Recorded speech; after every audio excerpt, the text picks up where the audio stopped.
Yo, what is going on, fans and coaches of the ASL? My name is Ajo382 here, and I am bringing you yet another ASL video. And today, guys, I have you the ASL Season 4 Week 12 playoff implications. And Susie is normally here with me, but he was not able to record at all this week because the match between Keister and Cam Waylord was played really late at night. It was like barely before the deadline. And Susie has not been able to record at all, so the video needs to get up. So I'm here to explain to you guys how these coaches have already been eliminated, or how they've already clinched, or how they can clinch. So without further ado, let's go ahead and start off with the number 14 team. We have the Washington Waylords, Cam, at 1-11 with a minus 34 differential. He's 6 games back, eliminated from the playoffs, losing 1-0 to Keister. Actually, I think that was supposed to say 3-0. I think it was supposed to say 3-0. So anyways, he did lose. He was already eliminated last week. He's been eliminated since like week 9 or something like that. But anyways, he has to play EN next week, which is just, it's not what you want to see. It's not momentum you're going to be able to ride into the consolation bracket. And basically, I'm going to talk about like clinch scenarios and also what's the highest possible seed that they can get. So the highest possible seed that Cam can get is the 12 seed, assuming Static and Shadow wins, as long as Cam picks up a win, and then beats them out in differential. So Cam definitely has not had the season that he envisioned, I'm sure. There's always next season though, and the consolation bracket may be a place to try something new on your team that you want to experiment with. But yeah, just use week 13 as a week to try something fun. And then we have the Intermaletic, coached by Static, at a 2-10 record with minus 35. He's 5 games back and eliminated, losing 4-0 to Cody. And he's already been eliminated. And the highest possible seed that Static can get is 12.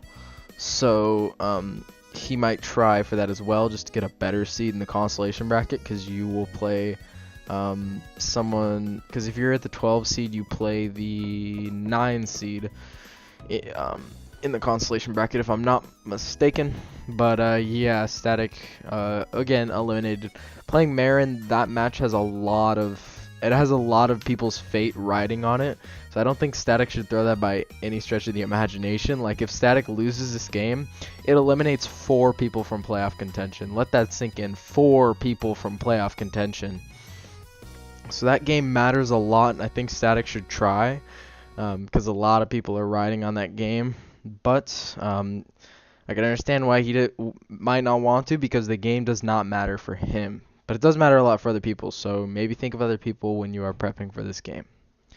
And then at number 12, we have the PC Barcelona, coached by Shadow. And I know I'm going through this a little bit quicker, but it's because we only have one opinion, mine instead of mine and Susie's. But Shadow is eliminated from the playoffs, 2-10, minus 32, so he just has 3 better differential points than Static. He did get 6 0'd by Marin this week, and that match was huge. That puts a lot of people out of playoffs, like realistic playoffs. So he's playing Keister to end out the season, and Keister is actually 6-6. Let's go ahead and get that fixed up there. So yeah, basically Shadow is at the highest point that he could possibly be at. He can't get a higher seed, so basically you can just try and hope that you don't lose by a ton, just to maintain your higher differential to give you the best seed possible. But yeah, you can't get any higher than 12. You could drop all the way to 14. It's possible. So maybe just try and get some good prep, just so you don't fall to the very bottom of the barrel. But either way, playing Keister, that does matter, because it could knock him out of playoffs. So it's definitely something to consider when you're thinking about the match. Then at 11, we have the St. Louis Swablues, coached by Malone. And Malone did get eliminated this week, as he got eliminated since Marin did win his game. Marin and Cody both won their games, making it so you needed to be 7-5 or be able to finish 7-6 to win. So although Malone did get a very big win over TCP at 4-0 and climbs to 5-7, giving him his best record in the ASL yet, he's still eliminated just because he does not have enough games to be able to tie with Marin or with Cody, so he is eliminated from playoffs. But he's going to play Ian, who's not 5-6, he's 6-6. I thought I had these updated. I might be going insane. But yeah, just basically the highest seed that Malone can get. If I'm not mistaken, Malone can get a 9 seed. Yeah, Malone can get a 9 seed if he really goes big for this game, and a lot of other things happen. So he can swing anywhere from 9 or 11 to 9 to, or 11 to 10 to 9. So yeah, Malone has had a pretty good season considering his other seasons. So yeah, maybe try some stuff out. Give yourself a better shot in terms of the consolation bracket. So yeah, Malone, you've had a pretty solid season, best season yet. And I'm looking to see you transfer this improvement into the consolation bracket or into Season 5. So then at the number 10 spot, here we have people who are in the playoff hunt. Ian is at the very bottom barrel. Again, I thought I had these updated, but apparently not. So basically what Ian needs to happen is Ian needs Marin to lose his game 5-0 or 6-0, and then he has to win 5-0 or 6-0 depending on how it works out. If Marin loses 6-0, Ian has to win 5-0 or 6-0, and if Marin loses 5-0, Ian has to win 6-0. So he also needs to have a bigger win than the winner of Susie and DJ. So if Susie wins, then Ian has to have a much bigger win than Susie. And if you're so Ian, if you are looking at that match, you want TJ to win that match since he has a lower differential because he's the best shots of getting in. And Keister does have to lose his match as well. So Keister does play he plays Shadow. So Shadow needs to win. Realistically, TJ needs to win at a low differential. Marin has to lose 5-0 or 6-0, and then Ian himself has to beat Malone 5-0 or 6-0. So it's looking very grim for Ian at this point, but the odds are there. So there's a shot. It could work out. It's very unlikely, but if you're a football fan and you've been watching football, you know that anything is possible. So going into the 9th spot, we have the Slow Bohemians, and for TJ to be able to clinch the playoffs, he needs Marin to lose 2-0 or worse, and he also has to win his game because if Marin lose 2-0 or worse, yeah, because that will put him at a +4 differential, and then if Marin loses 2-0, TJ needs to win 6-0. If he loses 3-0, TJ needs to win 5-0, so on and so forth in that pattern. And he has to beat Susie bottom line, and Keister needs to lose his match. So TJ doesn't have as steep of a road to climb, since if he does win, he's already knocking Susie out of the playoffs, so it does help him there. And it's still unlikely because it means that Static and Shadow both have to win their games, which would both be upsets. So it's not looking good for TJ at this point. He put himself in a pretty bad spot by losing to Ian. Otherwise, there is a chance that he would be in that 6th spot right now. But he did get swept by Cobalion, so it did set him back. Then in the 8th seed, we have the Utah Hoots. Susie also in the playoff hunt. But Susie needs to lose, or Susie needs Marin to lose and then beat him in differential. Obviously Susie needs to win his game. But Marin is at a +6. Susie is at +1 currently. So basically, there's a whole bunch of scenarios. Like if Susie wins this, Marin has to win this. It's a bunch. Like say Marin loses 6-0, Susie can win at any cost. If Marin loses 5-0 or 6-0, Susie can win anything. If Marin loses 1-0, Susie has to 5-0, and it's just a bunch of scenarios. I'm sure you guys can do the math, but he also needs Keister to lose his match. Lose his match is better, but if Keister does end up winning, Keister's at a +5, so he has to really hope that Keister loses at a low amount. Susie did beat Keister in differential, but if Keister wins his match 3-0 or better, he is eliminated, because Susie can tie him with differential, then beat him in head-to-head if he's 6-0. So if Keister wins 3-0, Keister eliminates Susie from playoff contention. And if Marin wins, eliminates him from playoff contention, all that good stuff. But losing 3-0 in Week 12 certainly did not help him. So it helps that he gets to have a chance to play one of the playoff contenders, which can decide his own destiny, which is going to help. And then we have the Phoenix Flagons, and Keister picking up a 3-0 win, and he is 6-6 with a +5. So he honestly has the best chance to make it into the playoffs. Keister clinches if he wins and Marin loses. Bottom line, and he has to beat Susie in differential and record. So basically, if Keister wins 3-0 and Marin loses, he's in 100%. So like I said, Static, that game against Marin, it's gonna matter a lot. So Marin loses and Keister wins 3-0, he clinches the playoffs. He knocks everyone else out. Yes. So it's gonna be interesting. Keister has easily the best shot besides Marin or Cody to lock up that 6th spot. He is playing Shadow, so it's definitely doable. But if Marin wins, the past 4 scenarios that I've given to you literally don't matter if Marin wins this game. So let's go ahead and talk about Marin. The man of the week. This match means the absolute most. He is playing Static, and Marin clinches by winning against Static 100%. He will be sitting at 8-5, and the number 7 seed, whoever it ends up being, can only hit 7-6. So Marin is safe from that. And yeah. Oh, I also did not talk about how Ian can hit all the way up to the 7 seed.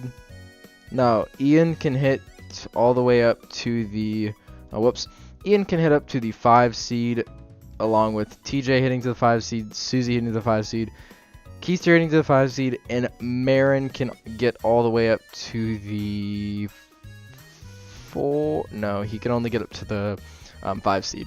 Just because if Cody beats me by a lot, which would drop me down below Marin, that would mean that that would mean that Cody has a better differential than Marin anyways. So without further ado, let's go ahead and talk about Marin. He is playing Static, 7-5 with a +6. His record is so crucial at this point, and just by winning, he's good. So Marin, you control your own destiny, which is probably amazing to hear. And since I haven't been able to say that for the previous coaches, but Marin does control his own destiny, which is going to help him moving forward. Then at the 5th seed, we have Cody in the London Lapras, 7-5 with a +10. There's a good chance that Cody is sitting in at this 5th spot when we come back next week. Next week, we're just going to talk about how the playoff bracket looks and what our predictions are for the playoff brackets and the consolation bracket. So that's going to be stuff there. So Cody, like Marin, can clinch with a win over myself, Hutch. He can also clinch, like Marin and Cody can also clinch by a bunch of other teams losing. Like if,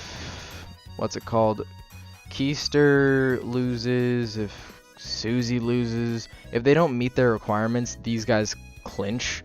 But it's just so much easier that they can control their own destiny and just get a win, and then they're good. But it's going to be easier said than done for Cody, who does play myself. And at a 7-4 record, not at a 7-4 record, actually at an 8-4 record. And 2-9 should be 2-10. That should be 2-10. Okay, everything else is good. But yeah, so Cody is in a pretty good spot as he will be able to clinch it himself. Then we're going to move on to the 4th spot, which has myself, the Portland Timbers, 8-4 with a +16. I'm a game ahead, which means I've clinched the playoffs. So basically, I have a chance. I no longer have a chance to get the 2 seed. So also the highest seed that Cody can get is the 3 seed. Yes, he can get all the way up to the 3 seed. So myself, I can get all the way up to the 3 seed as well. I had a chance to get the 3 seed, or the 2 seed, but it's gone since I didn't beat Susie by a big enough margin. So I can still get the 3 seed though, which is possible if TCP loses next week and I win next week. I will get the 3 seed, which is nice. But I've already clinched the playoffs. Gonna play Cody, who is not 6-5, 7-5. There it is. I swear I thought I had all this updated, but I guess not. But yeah, so I've already clinched my spot. I can go all the way down to 6th, I think. It's not very likely, but I can drop all the way down to 6th. Then in the 3rd spot, we have the Hartford Whalers, TCP. And he did lose big to Malone this week. And Anderson is 9-3. So he did lose big to Malone this week, 4-0. Definitely not what he wants to see, but he has already clinched the playoffs, obviously. He clinched last week. And he can clinch a first-round bye with a win in his next match against Anderson if he wins 2-0 or better. Because the thing is Anderson is sitting at a plus 30 differential. He's one game better, so basically if TCP wins 2-0, they will both be 9-4 with a plus 28 differential, and TCP would have the head-to-head tiebreaker against Anderson. So if TCP wins 1-0, Anderson still secures the playoff spot. But if TCP loses, he has a chance to fall all the way down to the 4 spot. As like I said, myself or Cody can overtake that 3 spot. So it's entirely possible that TCP falls all the way down to the 4 spot, since he is going to play Anderson, and me and Cody are going to play against each other. So if we win by, Cody would have to win by a huge margin, and Anderson would have to beat TCP by a huge margin. So that's not as likely. But yeah, there's room for TCP to go in either direction. And then for the 2 spot, we have Anderson, who's already clinched playoffs. He can clinch a bye by winning his next match against TCP at any margin. Let's go ahead and update that, of course. So yeah, if he wins it all, he sits at 10-3, and TCP sits 8-4. And the highest that I can get is 9-3, so he's going to clinch. Simple as that. He can't get the number 1 seed. EN has that locked up. But he has a chance to secure his spot at a bye. And like I said, if he only loses 1-0, he will still get the bye due to the differential. So not really much to talk about Anderson. It's a pretty clear-cut path for him to end out the season. And you want to talk about clear-cut, here we have clear-cut for you. We have EN, coach of the St. George Dragon Knights, undefeated St. George Dragon Knights. And like I said, since like week 11, he's clinched the highest seed possible, the number 1 seed. So there's nothing really to talk about. Basically, just chasing that 12-1 record to be the best record in the ASL that we've ever seen. So, to talk about the playoff picture here, here's what it looks like. You guys can look at that. And yeah, so that is going to be the video, guys. Thank you all for watching, and I'm sorry that Susie wasn't here. I hope the background music was a good filler for that. But yeah, we just could not find a time to record with the Keister and Cam Waylord match being played so late. So it's unfortunate, but it's whatever. So yeah, that's what the playoff picture is looking like. And next week I will be back to show you guys, hopefully with Susie, to show you guys what the playoffs are actually going to be looking like moving forward. So thank you guys all for watching, and I will see you guys in the next video.